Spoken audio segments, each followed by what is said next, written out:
Listeners, hello. This is weirdly not the last episode of 2020, nor is it the first episode of 2021, but Game of the Year is going up on the site, and we're going to talk about it. I'm your host, Greg Dalmudge, here for episode 206 of Random Encounter, and we have herded cats and podcasters together onto this lovely episode for you all. I'm joined, as always, by I'm joined, as always, by my co-host, friend John O'Logan on the mic. Hello, everyone. Keeping us on task, which I always appreciate. Doing my best. Well, it's a mutual thing, because we all have the tendencies to ramble, but it always takes the outside source to be like, hey, you're rambling. Stop it. That's very true. Yeah. And I have been known to ramble occasionally on random things. Right. Which is appropriate for this podcast. You should do a podcast about that. I'm joined, as like I said, by many other folks. We're going to just run down the list. We have Alana Hags on the mic. Hello. Hello, Alana. Welcome back in from far overseas by comparison to where we all are. Over in Jono's time zone, we have Nathan Lee back on the podcast after a long hiatus. Hey, everyone. How's it going? Nathan, you've been working nights, so your schedule's been all kind of wonky, so we haven't really heard from you as much these days. Yeah, that's unfortunate, but I gotta do what I gotta do. Exactly. You gotta get that money. Not gonna pay for Neptunia with nothing. We've Nice, got, everyone. We've got Pete Leavitt back on the mic as well. Welcome back, Pete. Hey, happy to be here. Happy to record Goaty with Greg and the gang.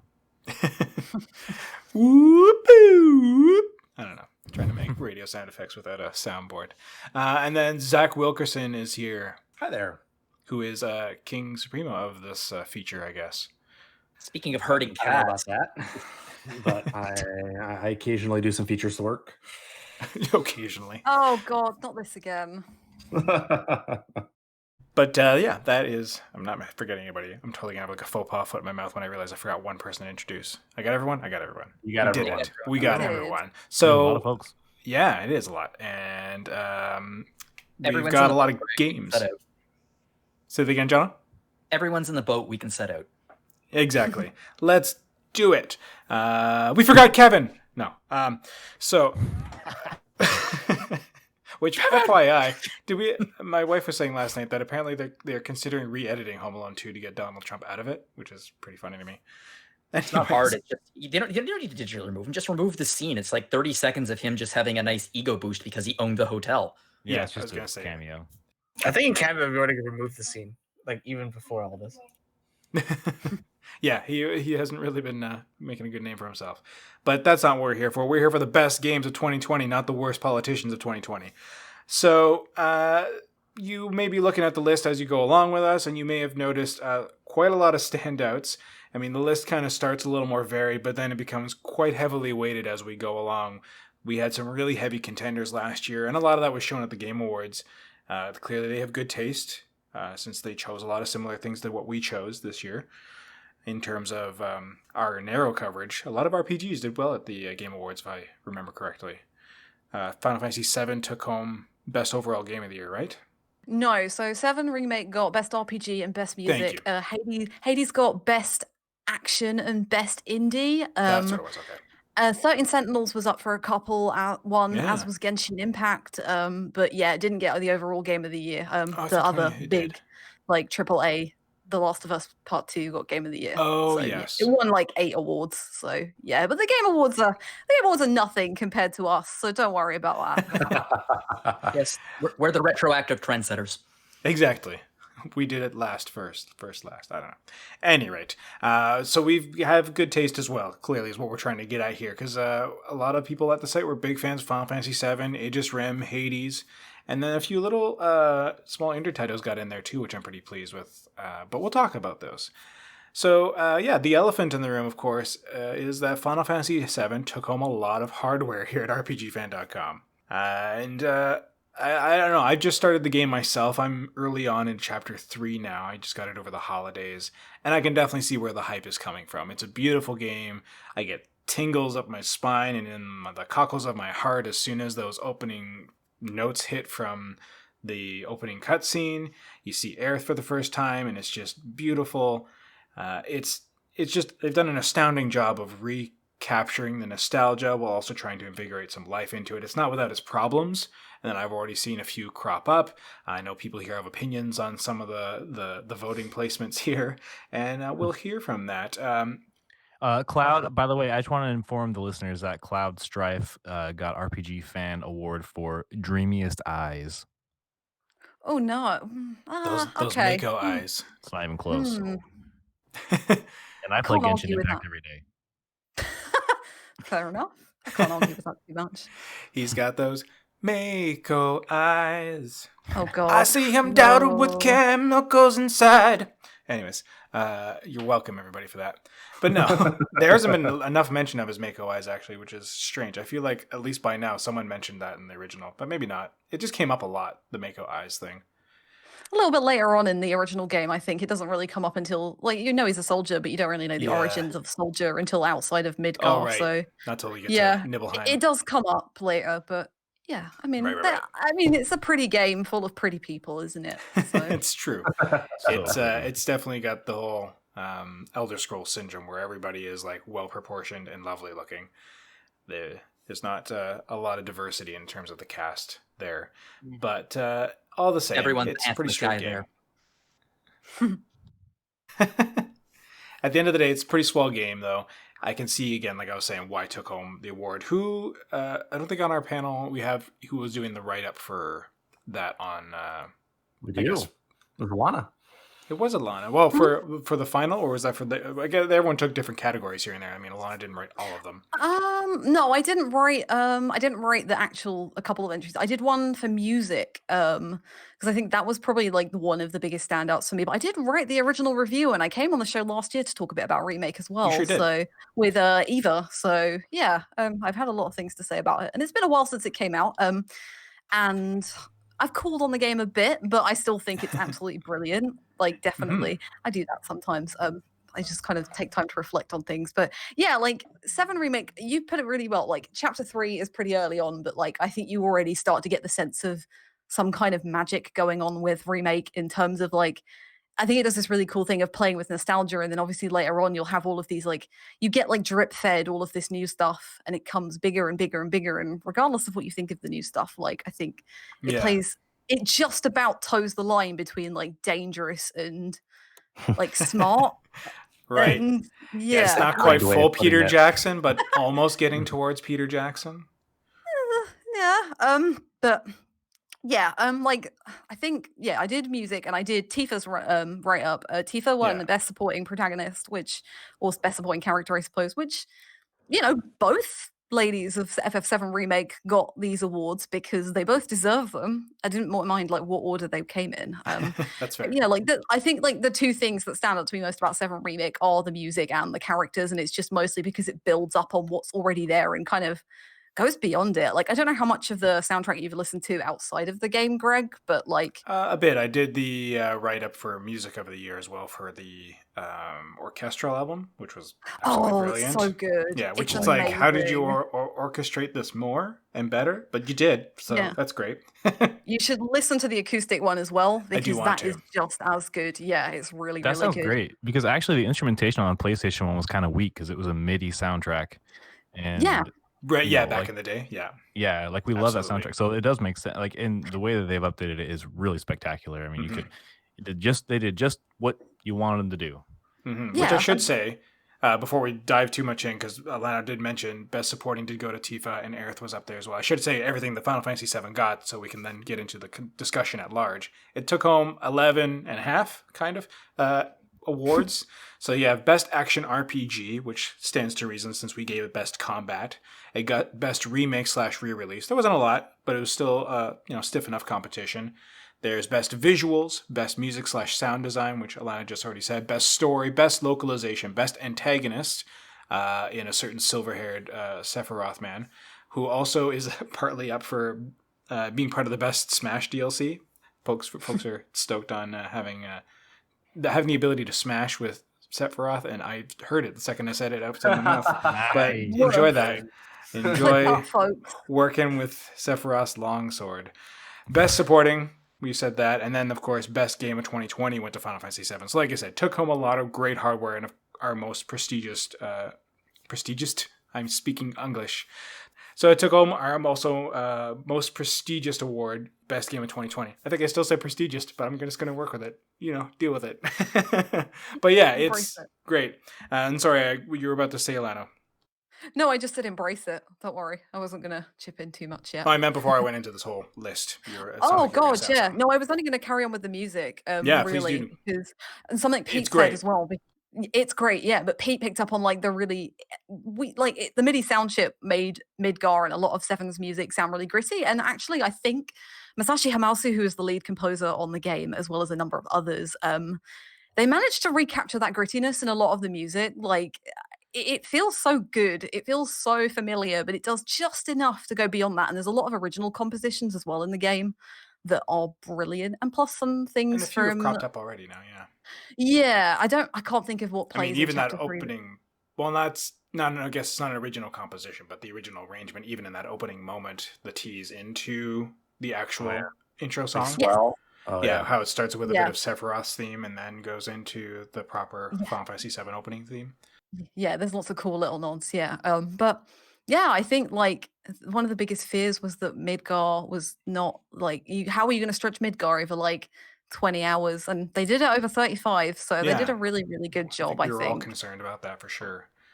When Yeah. you get a remake re-release, it can always be a mixed bag, and thankfully, Square seemed to learn its lesson after Secret of Mana, and has been doing them right ever since, it seems. And yeah, this one definitely is right in that line, right? And the Action RPG Award, I think that's warranted. I mean, I really enjoyed Trials of Mana. That was probably my big action RPG I played.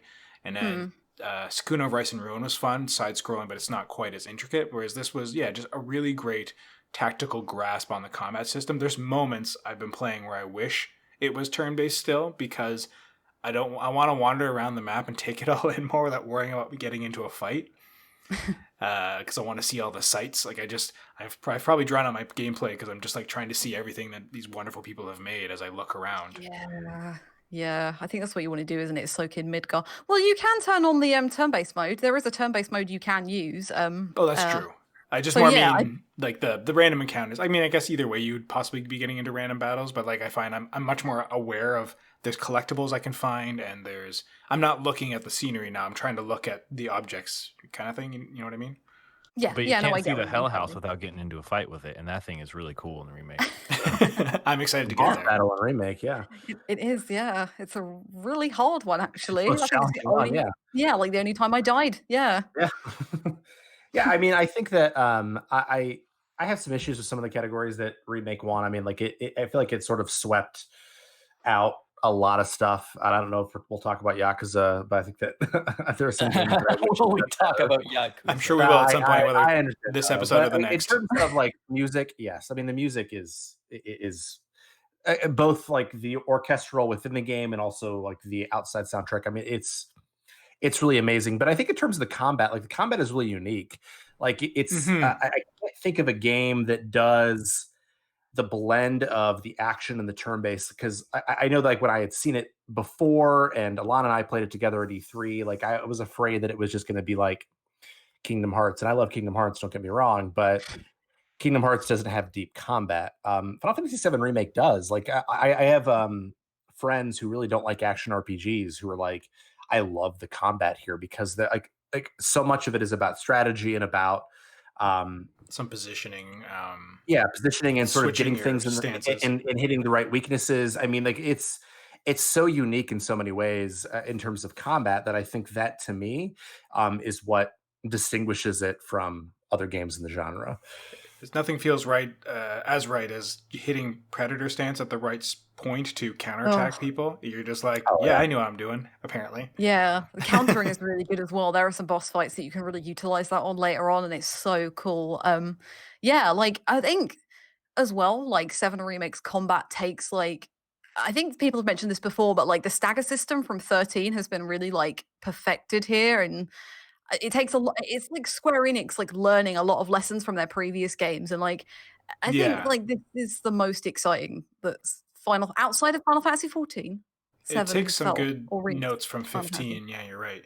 More 13, I would say, than 15. I haven't played 13 extensively enough. I've just seen people bandying around that it's similar to 15's, but just better? I don't know if I would call You it think similar it's to 13 15. more? I think it's close. Yeah, a little bit. I guess been just a because while. 15 is the only other action RPG in the series. I Yeah. I guess. mean, I actually think it probably has more in common with 13. I mean, Yeah. not really that much in common with any Final Fantasy game or really any RPG period I can think of. Like, it's just like so, like the blend of the turn-based and the action, I think, is really what's unique about it. I mean, like the staggering thing, as Alana was saying, I think that makes it the closest to 13, whereas 15 really is like Kingdom Hold down Hearts, the but X you button. actually have more tools to destroy everything. I mean, like, yeah, it's, I guess. Like, bringing up the menu doesn't make it necessarily turn-based or anything. Because they'd be the same. Like, 15 and, like, Trials of Mana is, like, a very simplistic version of that, too. Like, it's still pretty pure beat 'em up, but then you can go into your wheel menu and strategize a little bit. So it's, like, a very simple system. But, yeah, you're right. This is much more elaborate. At any rate, yeah, it's clear the combat's fun. So I don't know. I haven't played a ton. The only other one that I really had such a good time this year with combat myself was Star Renegades, because I just loved the strategy in that system of the push and pull, the ebb and flow, trying to strategize and knock people off. But what did win runner-up here at the site was from Hades. I have not played it, but I know a lot of folks have been. And Hades, we'll just say quickly, is kind of like the second place, I guess, RPG here at the site. It did take home 5 awards, and we'll get more into depth to those. But one of those was runner-up for best combat. So I guess I'm asking folks who have played both, which I know, Lana, you've just been gone through it. Did you not, if I'm not mistaken? Yeah, I might have 85 hours in Hades, maybe. I don't know. So, like, yeah, I guess comparing the two, obviously they're going to be very different. But, was there one that you had more fun with than the other? That you like? Do you agree, disagree? Wow. Yeah, that's a hard one. Or is it apples and oranges? Yeah, I mean, they are different. I think what plays in Hades' favor is like it's a mix of repetition but also like different. So for people who don't know, and I'm sure we'll get into Hades proper in a bit, but like Hades is a roguelite. So you essentially do a run, you die, you take some things over on your next run, and then you do another run. But every run is going to be different to a degree. So you've got essentially like by the end of the game, you will have 6 different weapons with 4 different aspects with 9 different gods who can offer 10 different boons, and all of these like are random, and well, your weapons and your aspects you pick at the beginning of a run, but your boons and that are all different every time you customize however you want. So like, much more than what I remember Bastion being. Exactly, and that's the kind of the amazing thing. Like, I mean, Supergiant, it kind of feels strange to call them an indie studio now, because like, Yeah. have they really had a bad, unsuccessful game? Not really. And like Hades is like proof of that. But like more on the combat, I think like 7 Remake might have one of my favorite combat systems in Final Fantasy. And Hades is a lot simpler. Like you just have 4 buttons, which are dash, special attack, standard attack, and a cast. So you've got like 5 buttons that do 5 different things, and what changes them is what boons you have essentially. So like in 80 runs, 85 runs, I've probably barely had 2 similar runs, I would say. I think it's the variety that really, the simplicity. It's easy to pick up and it's really, really difficult to master, but like the nature of roguelites is like, if you win, it feels like the best thing in the world. Like, it's just, it feels great when you complete a run or beat a boss. Yeah, It's great. absolutely. Yeah, and it was the same with Star Renegades. So I knew I was Right. strategizing right when I won. I was like, I did it. But I beat Splunky 2 for the first time last night, and I'm still Ooh. celebrating. Well, exactly. Yeah. Like it's satisfying when Nice you've work. got it all right. You've learned all the things. You got the right perks, and you've got through. And I guess that's the difference between the two.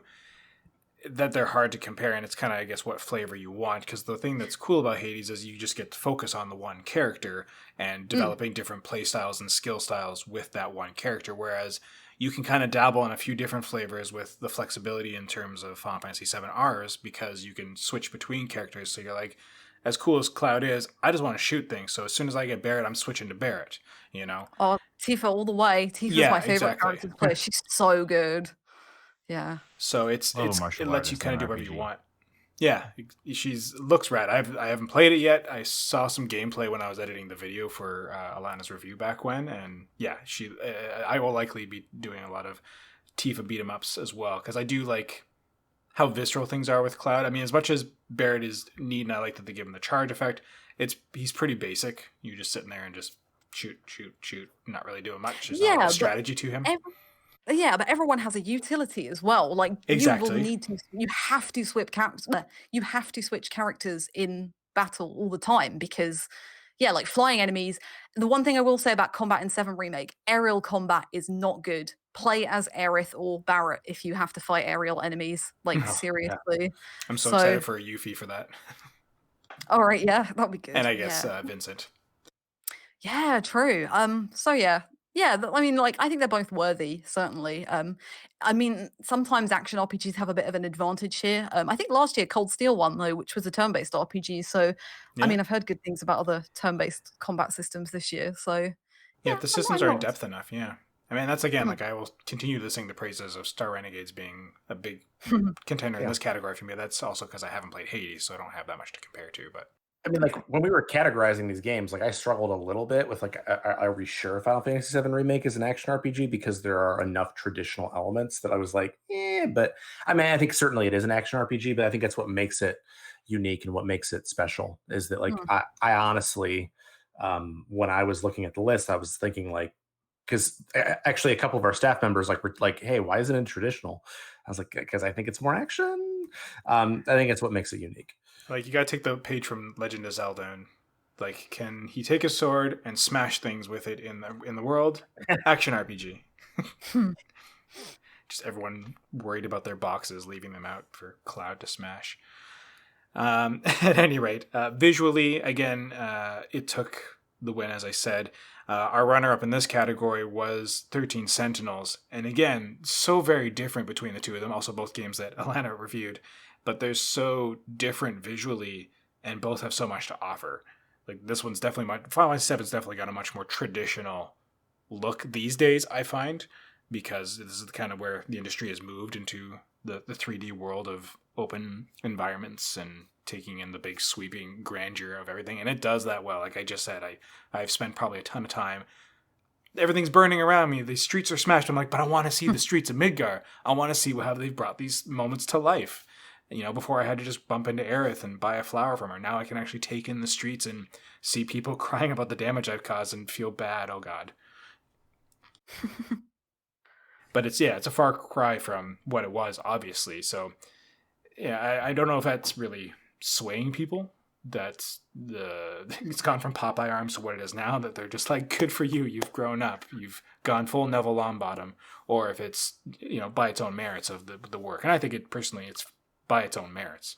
Yeah, it's one of the best looking games that came out this past year. Like there are some things with like the skyboxes or whatever in the backgrounds and the textures that people rightly point out. Yeah, I've seen one muddy door so far. Sure, but when you get down to it, like I don't know, in every way that I personally think is important, Final Fantasy VII is one of the best looking games. So yeah, I think it goes beyond just like remembering what Final Fantasy VII looked like on the PlayStation, which by the way was perfectly attractive. It was a fine looking game. Oh yeah, I missed the pre-rendered backgrounds. I was the pre-rendered stunned backgrounds. by it in 97, I'll say that. The models in the battle scene were totally great. They look good. They look like the characters. They were full of character. But yeah, I think it's more than just that. It look at how old it looked and look at it now. I think it is one of the best it's games. Not that reductive. I think the argument to be made for Final Fantasy VII's graphics and why the game looks so good is how masterfully they took the template of Final Fantasy VII and expanded it so greatly. Like, Midgar, just for an example, the pullout in the original Final Fantasy VII opening cinematic was breathtaking. But nowadays, you look at it and you're like, yeah, city looks a little small. But then you look at the newest version and it pulls back, and it gives you the exact same sense of grandeur and scope that the original did, but by today's standards. Through the lens of today. We've seen a lot since 1997. Yeah, that's a great point. Yeah, it's a really good point. And like it feels lived in as well. Like it just like the minute you walk into Wall Market is like gobsmack moment, like, oh my God. I remember when that trailer dropped where Aerith's wearing the dress before Don Corneo's mansion. Oh my goodness.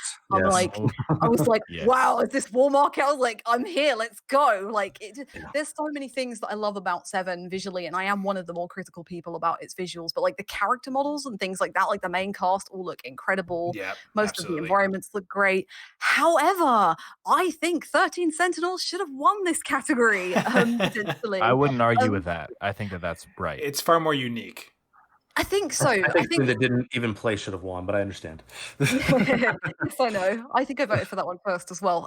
There's a couple of things I think, and I think to spin it in, and might bring in Nathan. I think Nathan, like, jump in if you want, because I'm going to talk about 13 Sentinels visuals a little bit. Like, Vanillaware have like such a reputation for such beautiful art styles, and 13 Sentinels completely outdoes even Muramasa, Odin Sphere, all their other stuff. Like, it just feels like, I don't know, like there's something about the lighting in that game that is so unlike anything else I've ever seen, and it's gorgeous. Like, I'm not surprised Seven Remake won this again. Like, it's partially nostalgia and partially kind of, again, this is probably what most people play. Like, 13 Sentinels is like the nichest of niche games, even though it did really well on our awards, which I'm really happy about. But yeah, like, there's just something so uniquely gorgeous about 13 Sentinels. Like, every screenshot that you get of it is like, I don't know, like a wow moment to me.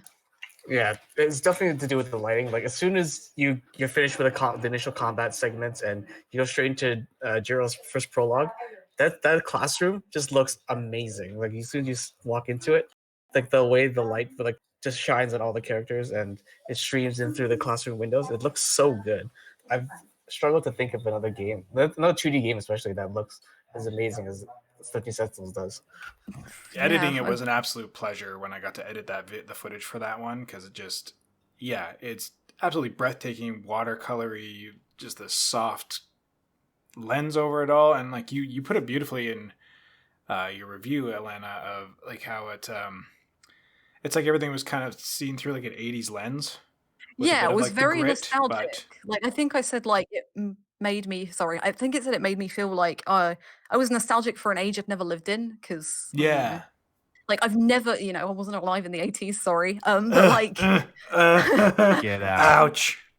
but like, yeah, like, it made me feel nostalgic for an era and a country I've never been to as well, because there are various different time periods as well. Let's just get that clear. Like, Yeah. there's 2000 and like 2020, like 2100 or whatever year it is. I can't remember exactly, but yeah, like, it just does that. It conveys everything so well. But And from the little I've seen, the sense of scale in the 2D art of the mechs towering over the city, and I don't know if you know this about me, I kind of like mechs a tiny bit. I think they're all Get out right. of here. No, you don't. Mechs are okay, but yeah, those are such cool mechs, and the scale on them is incredible. I mean, Mhm. the overall, I mean, they nail it in every respect. Just the direction, the little touches, like what Nathan was talking about with the lighting and like the flourishes, everything from like the big concept down to the detail is so good.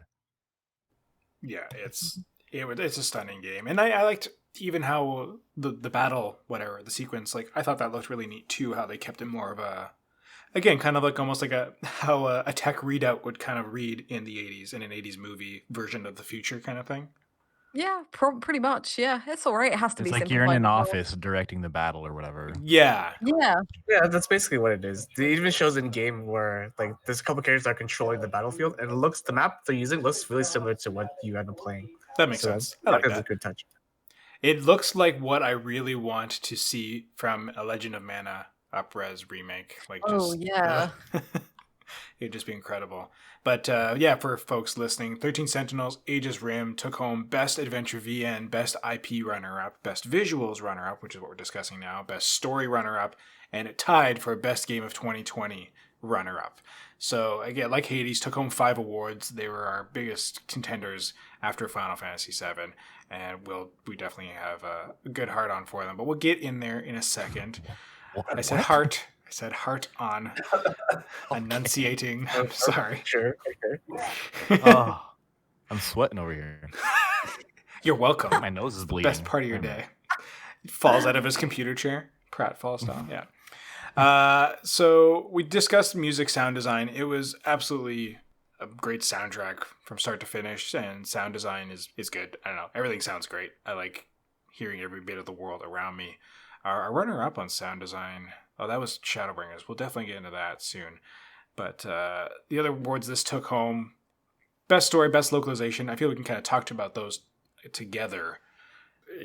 we all know the story. That's where my beefs I think are coming in personally as I've been getting into it is Elena, as you said, they drip feed some extra stuff in there, and sometimes I feel like it's too much. Like I know at this point, I mean, spoilers for anyone who doesn't know, Sephiroth's the bad guy. We all know that. We've known that for years. Sorry if I've shattered your world, Pete. It's Hey, as long as I get to ride off in the sunset with Aerith, I'm okay. We don't know yet. I feel like they're drip feeding it too soon. Like it's such a great spin and like the way they buried that lead in the original. And I like that they're trying to introduce Cloud's trauma more Yeah. and more real, but I just feel like just that opening scene, which is cool. We got a nice little tease of Nibelheim, however you prefer to say it. And I just thought it was too much. Like it was just like, okay, now we know there's the guy. I don't even think you've actually got the actual proper drip feeding yet, so I'm not going to say anything. That's fair. Yeah, we don't really know how 7 Remake's gonna pan out, unfortunately, as the big old cliffhanger has left it. The new stuff, your mileage will vary with it, I will say. I know somebody's mileage definitely varies on this podcast compared to, well, maybe not even compared to me, because I'm still unsure about certain things. Like, I think what they've done a really good job with, and I'm really conscious because we've actually spent maybe most of this podcast talking about 7 Remake. So, like, maybe I'll try and wrap a few things in here. Like, I think my favorite thing about the story is certain things that they fleshed out. I think, and I think it ties into characters actually more than anything. Yeah, I was I gonna say think the characters seem way stronger. they're way better. Like right Yeah. down from Avalanche all the way up to Aerith and Tifa winning the both supporting character categories is just like testament to And that comes like down to better how- localization too. Yeah, definitely. But I think the main problem is like the way that Tifa and Aerith in particular of the 7 cast, actually all of them, but those two, they've been used in other properties since, and they've just been so like boiled down to such basic like tropes. I'll just be nice about it. Yeah, Dilly dally, they're shilly sexist. shally. Yeah. God. I hate every portrayal of Aerith since 7 and 7 Remake. Like they just do her so much injustice in every game. Like every property that she's been used in since. Maybe a little bit less in Crisis Core. She's all right there. But like, yeah, like Remake in particular does her so much justice, and you'll see she is probably the most. She was important in 7 anyway. Like, but she's definitely the most important, the most powerful character in the story in this version. And yeah, she's stunning. They do such a good job with her, and I'm so happy with that. So yeah. Yeah, I mean, I wrote up Aerith, even though it really should have been you, Alana. If anybody hasn't read Alana's piece on Aerith, go read it right now. It's on the site. Alana It's Haig's amazing. best character. That's a good feature.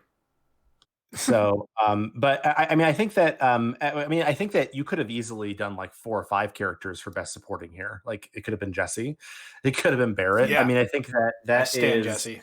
Paimon.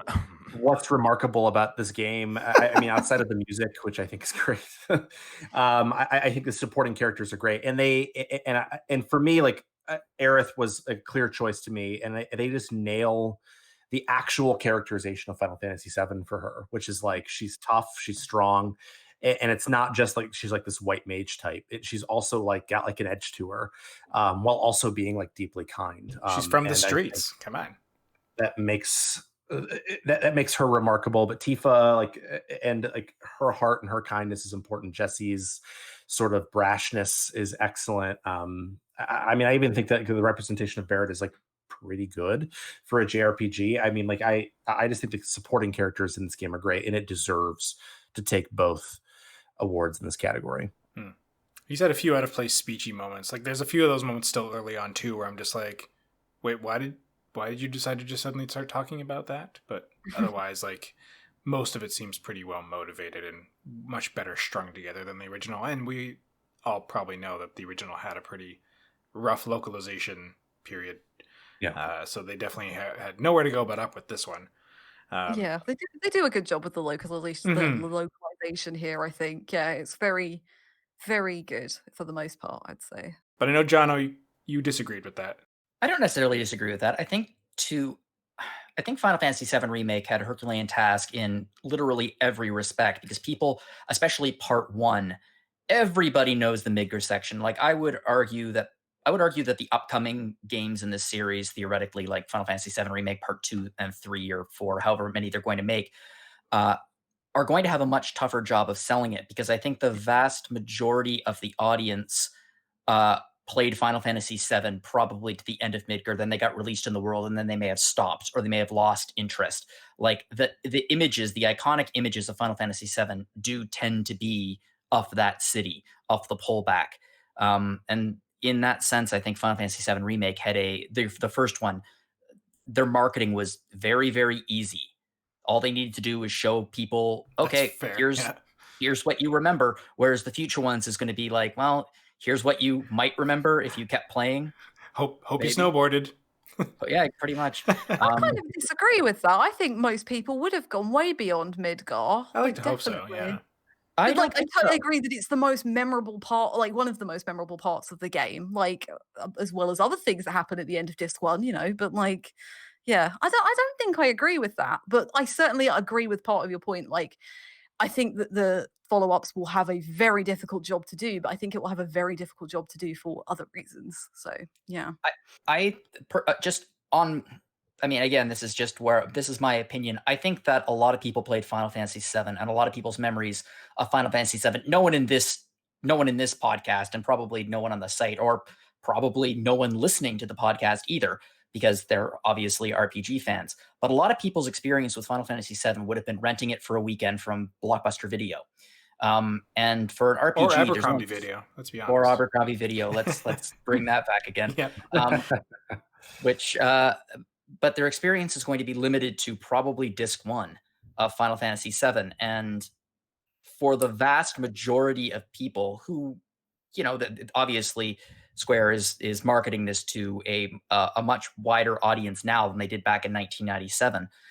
They're just going to recognize the images of Midgar, and I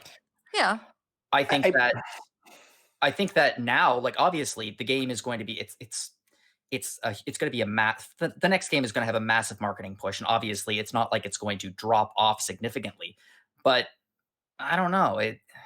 I feel like this game had an inherent advantage because it was focusing entirely on the section that people identify with Final Fantasy VII, whereas I think it's going to be a slightly harder sell in the future. This is getting away from the point of it being the best game of 2020, which I don't actually disagree with. I think I still haven't played it yet. I'm kind of waiting for a PlayStation 5 version, which I would be stunned if it does not get released. PC port, please. PC, yeah, it's coming. It's only got a year of exclusivity, which will end on April 10th. So I'm sure you'll get one. Oh, yeah, whenever my veins, right into my bloodstream. Yeah, whenever an official says no, you know, we're not releasing an update for PlayStation 5. We're not releasing a PC version. I'm like, yeah, because you're still in the exclusivity period, aren't you? You can't say that you're going to. But if they're not, then they're idiots. Yeah. We like money, so I mean, yeah. They like money. In fact, I think that Square Enix likes money a lot, as I understand it. Yeah, they fixed a lot of problems to try and make that money back, and they're doing good work. They're doing good work. Yeah, as evidenced here. I haven't played it yet, but based on everything I've heard, seen, read, I think it absolutely deserves the best game of 2020, certainly in terms of the best RPG of 2020. And that's coming from somebody who has played a lot of games that I think are probably in my top 10 enjoyment of all time, but in 2020. But yeah, I think this deserves it. It's a great game. It looks amazing. There are issues with it, but frankly, what it succeeded in doing, like you guys have been talking about in terms of updating the visuals, the combat, the music, the story, the supporting characters. It's taken everything that people loved about the original and enhanced it in a way that is digestible to today's audiences. I think that music and sound design are actually even more impressive than that, because all of the rest have been stuck in 1997, whereas the music of Final Fantasy VII has been remixed, replayed in orchestral form, in heavy metal form. It's been done continuously since 1997 because it's one of the best RPG soundtracks of all time. And yet what they've iconic. Yeah, iconic. And what they've done with this is they've still managed to deliver, I don't know if I would say definitive, but an original interpretation of the original soundtrack that now feels that obviously is very official, and probably will be the version that people remember moving forward. I think that's a tremendous achievement. Yeah, I think that's a good point. Yeah, it's certainly, when you have all these component parts, for it to not win best game would have been strange. Oh yeah, definitely. I Yeah. agree with that. One thing though I know people disagreed with here was best antagonist as Sephiroth. Just quickly, why? I mean, I don't know enough, and I'm sure this will spoil a little bit for me, but that's okay. I've already seen that he's in it more than I thought he was going to be, so.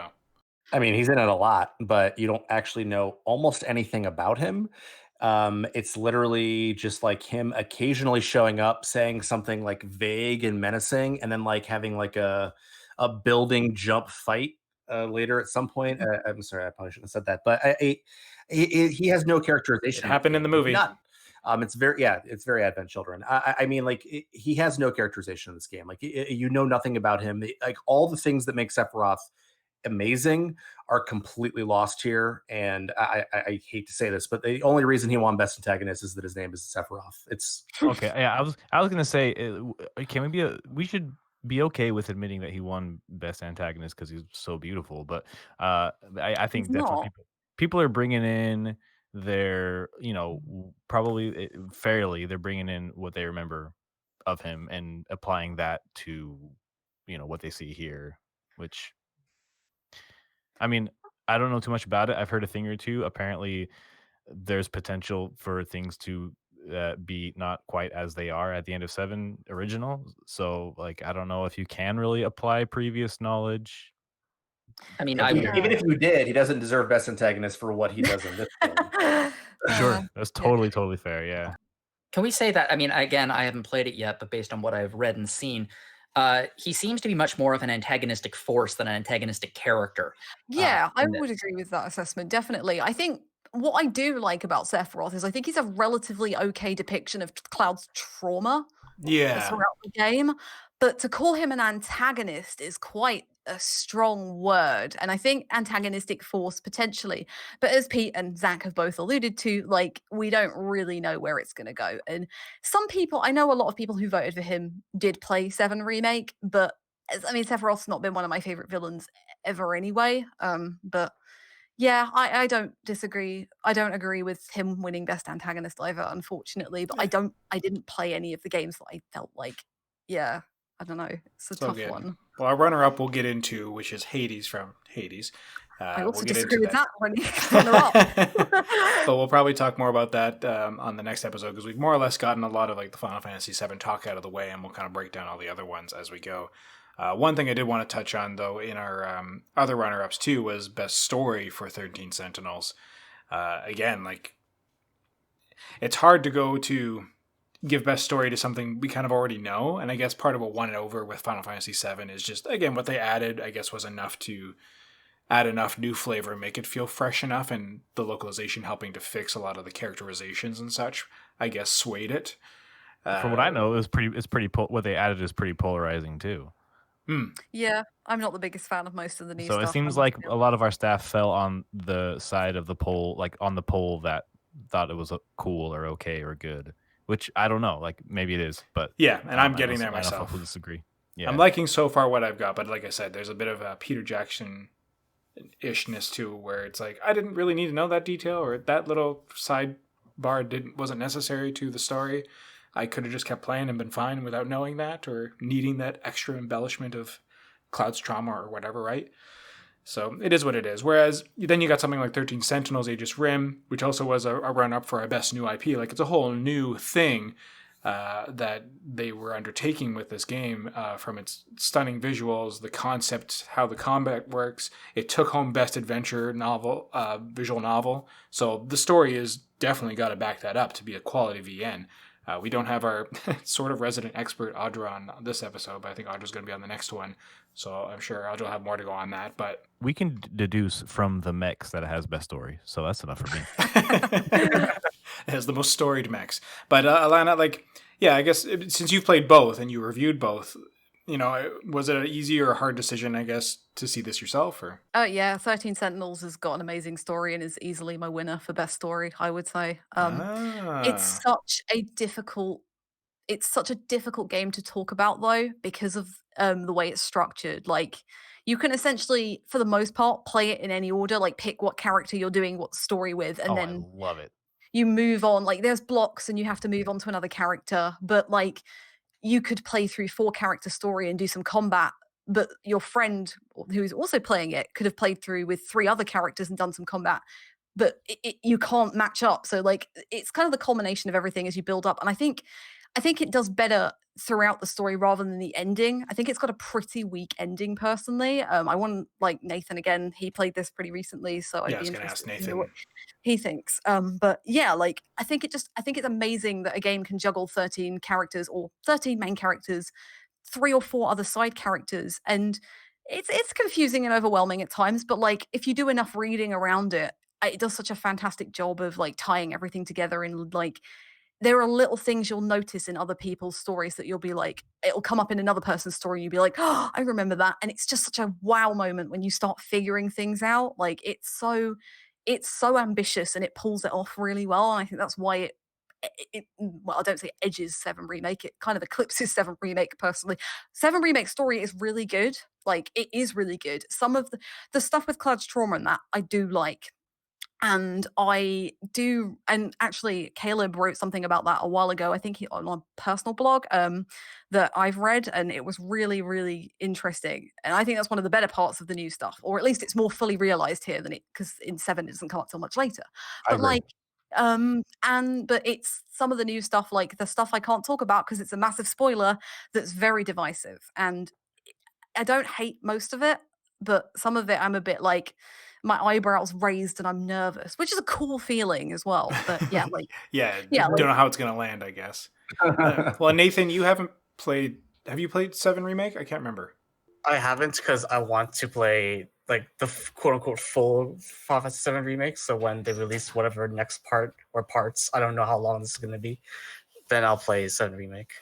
Gotcha. Well, where do you weigh in, I guess, on the 13 Sentinel story? Did you think it was a winner? Yeah, for me, 30 Sentinel story is probably the best game story I've seen in a while. Maybe Near Automata maybe might be the closest one to 13 Sentinels in terms of like the way it's Now I the must play story this. goes. Yeah. Seriously, the 13 Sentinel story is it tells you basically the story like from certain people's perspectives, right? And then you can jump around and find out certain things from other people's perspective. And like Alana said, it's a hard game to really discuss without diving straight into spoilers territory because there's just so much in here that's mhm. that blew my mind. So like this like the way they structure the game too. So you can't move past certain characters' parts without seeing another character's part, and their part is so integral to the story that it kind of like opens your mind up to other possibilities that the story could go to. And like consistently, I found like I never knew where the story was going to go. It was always going somewhere different.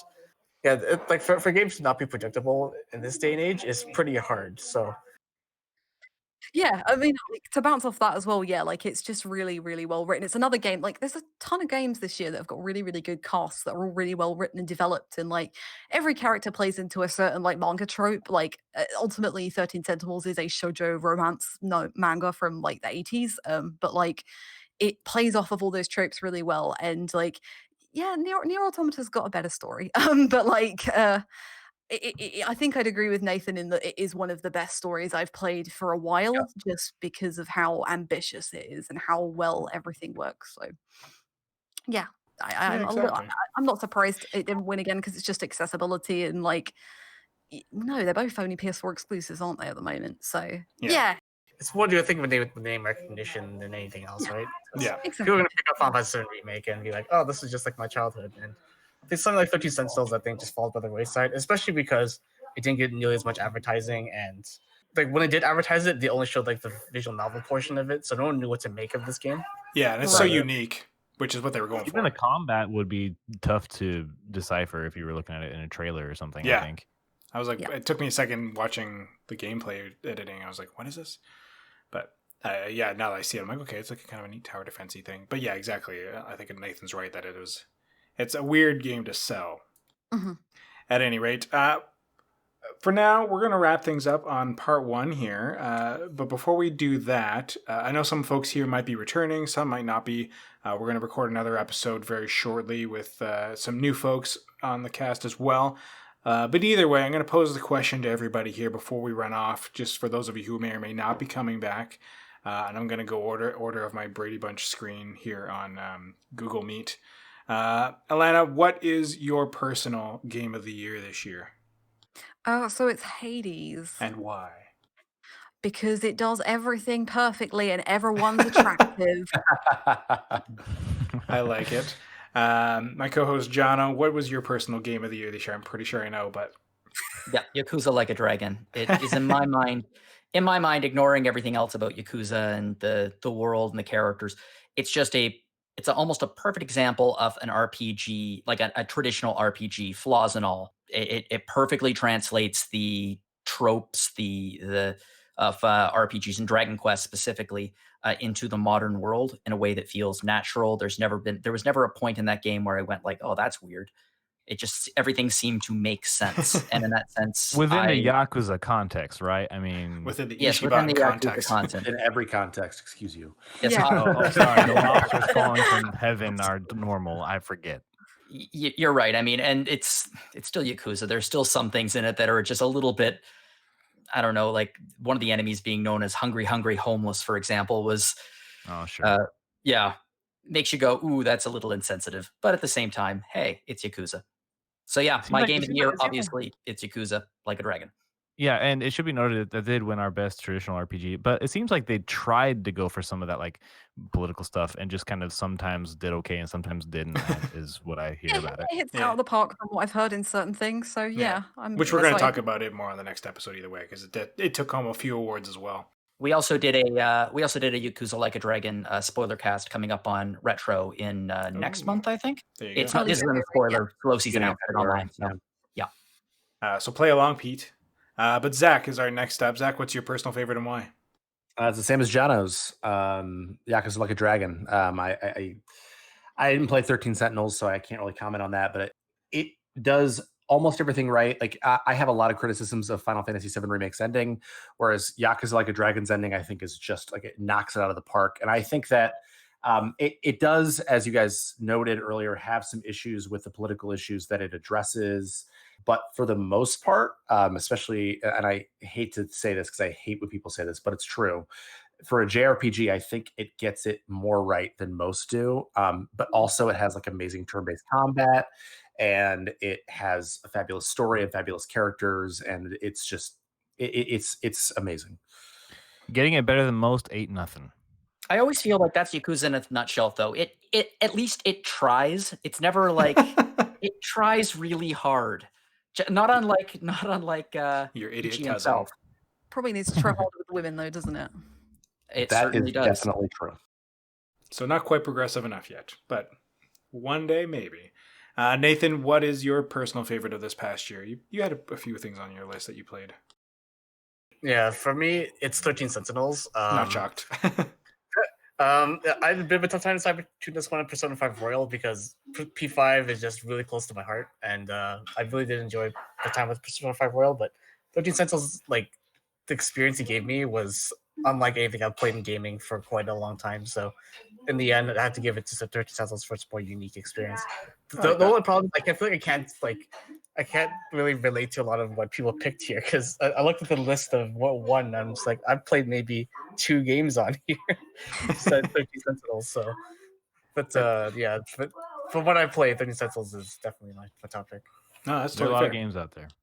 Yeah, I mean, I've only just dabbled with a couple myself recently. I had a bunch of stuff I played throughout the year, but yeah, certainly not a bunch of the category winners, right? I even had a hard time trying to be like, should I nominate this one? I'm like, no, what's already nominated is clearly going to destroy it. And no one else has probably even played it.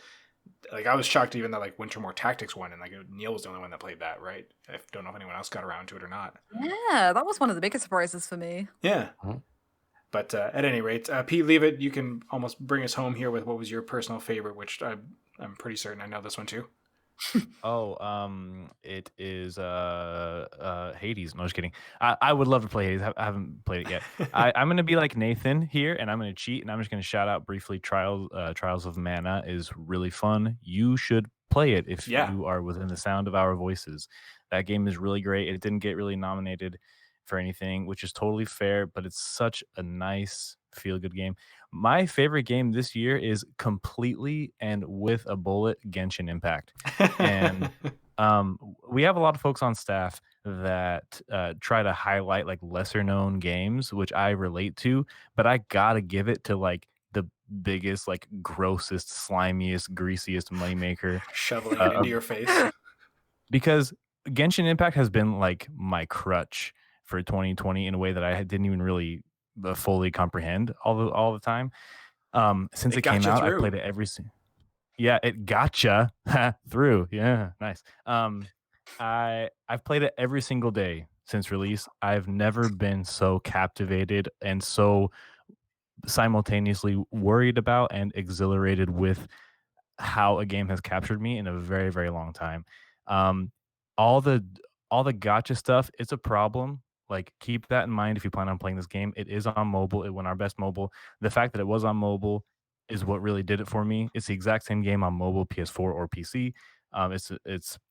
It's a game that has a lot of those kind of gotcha style dopamine hits and incentives that are kind of gross and are worth criticizing.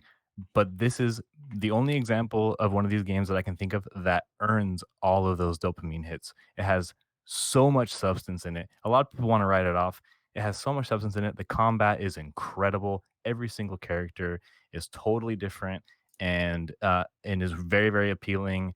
And the team building aspect is just fascinating and just endlessly deep and fun and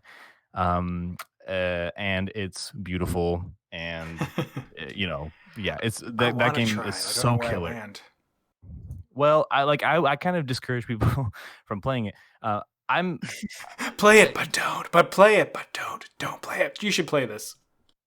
play it, don't spend any money on it. You can definitely, if you do your daily commissions, you don't have to spend money and you can get currencies, you can do it without spending money. This is a game that people with compulsion issues are going to have issues with, but it's one of the more honest versions of these games, and it backs it up with amazing story, good voice acting. That's good. Yeah, and the We're getting combat a is few of those so now. substantive.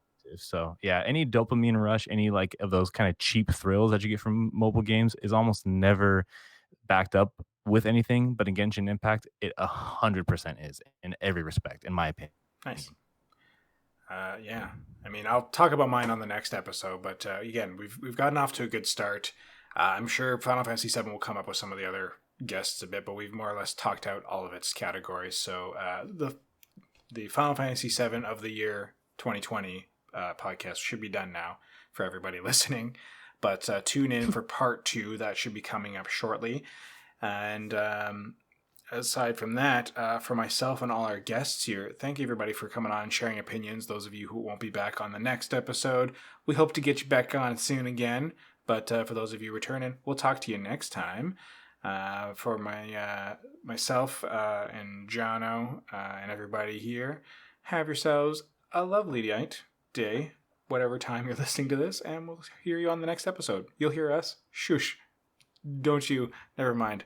Bye, everybody. Bye. See ya. Bye. Bye.